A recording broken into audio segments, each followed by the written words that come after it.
You guys remember the 76 F100 that we put the floor pans and cab mounts in? This 67 Chevelle belongs to the guy that owns the truck's brother. This is Deet. Hey, how are y'all doing? Deet's going to show us this car. This is a nice Survivor, 283 Power Glide car, and you've owned this since what, 1973? I bought it October the 10th, 1973 for $750. Wow. Still have it. Still have this first car. I'm 65 years old. This is the first car I've ever owned, and I also live in the first house I've ever bought too. And this has been sitting in a garage since then. The reason we have it out today is because Deet is one of only 3 people, we're told, who has the receipt where he bought a battery in 1975 and it had a lifetime warranty. So we just got, what is like maybe the 8th battery that's been in that car? 8 or 9 probably. But you've bought one. My daddy bought I was in college in 75, and my daddy bought a lifetime battery from JCPenney for $45. And JCPenney was purchased, their auto division, by Firestone, who honored it. So we have spent exactly $45 for a battery in this car since 1975. That is hilarious. So I'll show it to you. We just got a new one. Thanks to Jared, my buddy. Say hi to Jared. Yeah, we got Jared the fabricator here too. And we're having lunch today at the Hot Dog Hut. Yeah, right we're here on Williamson Road. I got to tell you, if you've never eaten at this place, you're missing out. Everything's homemade. Mike Covington is the owner, proprietor, and best food you'll have sitting right beside Bartlett on Williamson Road across from Napa. Anyway, here is the new battery, and we recently got. John made me do this, order these exact battery cables that were in the original. And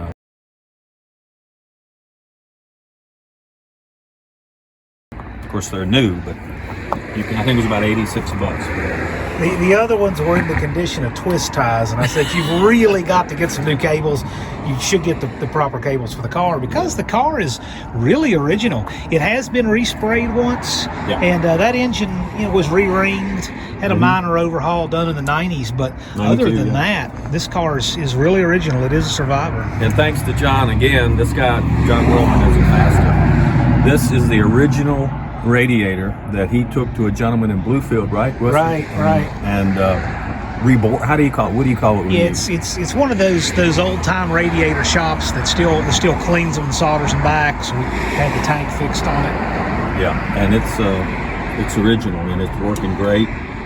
And John reworked the carburetor, rebuilt the carburetor. Yeah, it's got a little Rochester 2-barrel, but it's a. And this is the interior.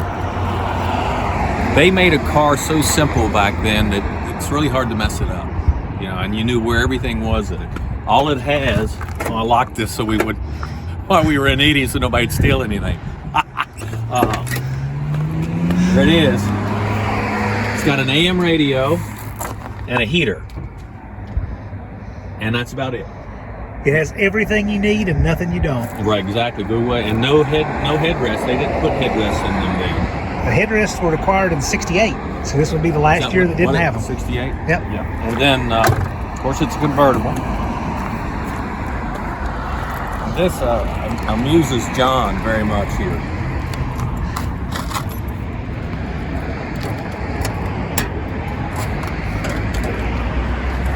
I have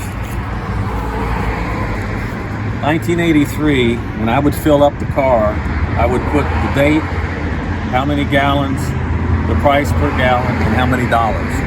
So I'd keep records of all of that. So you can see the mileage and everything. And this is really cool. It turned over 100,000 miles on Saturday, November the 28th, 1980, at 10:30 on I-81, approaching Winchester, Virginia, returning from my grandparents' Thanksgiving in Middletown, Pennsylvania.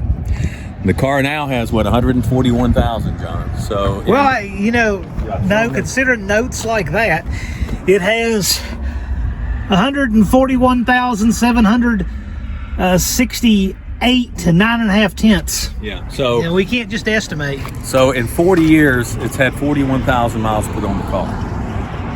You do the math. And I also have. How you doing, sir? Yes, sir. It's mine. Yep. Yes, sir. This is gorgeous, man. Thank you. I saw it. I got a 70. Man, I was coming up the street and I was like, oh my Lord, look at that 67 Chevelle. So you've got a 70 A Chevelle? 70, yes. Really? Yeah. Wow. Yeah, this is my first car. I'm 65 and it's the first car I ever owned. Yeah? So you the original owner? Yes. No, I bought it in 73 Right. from a lady. Yeah. That's awesome, man. That's freaking awesome. Thanks, brother. I appreciate it. I love it. And we're doing a little YouTube video on it, so we Right. showed up. Yeah. Well, that's cool. It's a really nice car. I like it. Thank you, sir. Thank you. And this is my special hat that I use for parades and things like that. But John, if you care, I have all the paper.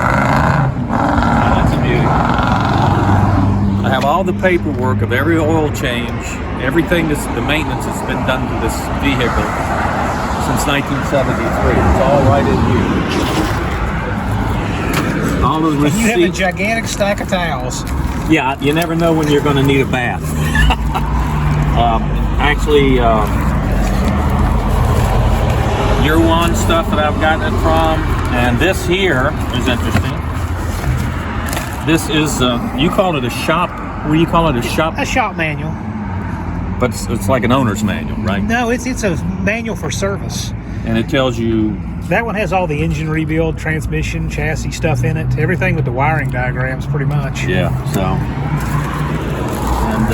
And I must say, thanks to these gentlemen, this vehicle sat in my garage not running for 5 years until January of this year. And John started working on it and putting it back together. And if it wasn't for these guys, I'd have never gotten this car back on the road. So Well, it's a great car. It sure didn't need much. yeah, and it's like I say, it's pretty much. John made me put everything original, including some of the hoses in the motor. We just tried to get it back like it was because the car was so close to original that we just wanted to try to, when something needed to be done, we wanted to put it back right. Yeah. So my goal, and by the way, I'm going to say this, and it's going to make John mad, but when I leave this world, John is going to become the owner and caretaker of this automobile. So hopefully here, he'll live to about 103, so probably another 60 years on the road. Well, if you say so. No, it's a done deal. You got it clean, don't you? Yeah, man. It's nice. Thank you, buddy. 67. First car I ever owned in my life. Really? Bought it October the 10th, 1973. Beautiful. Well, as you can see, Deet and his car are pretty popular. What are you asking for? There's not enough money in the world. Oh, yeah. Yeah. All Actually, right, well, hold on, man. I got a car for sale. I'm trying to sell this Cadillac. I just came home from the military. Well, as you guys can see, he's a popular guy with a popular car. Thought I would share it with you guys. And we'll be back to doing some more conventional stuff here real soon. I've got a live stream scheduled for Sunday at 7 Eastern, 6 Central. You guys can watch that. We're going to announce the winner of the 1,000th subscriber giveaway that Uncle Tony's Garage is doing. And more installments of the Torque Flight to come. But we were out today for a ride in this. Did a little work to it, and I thought I would share.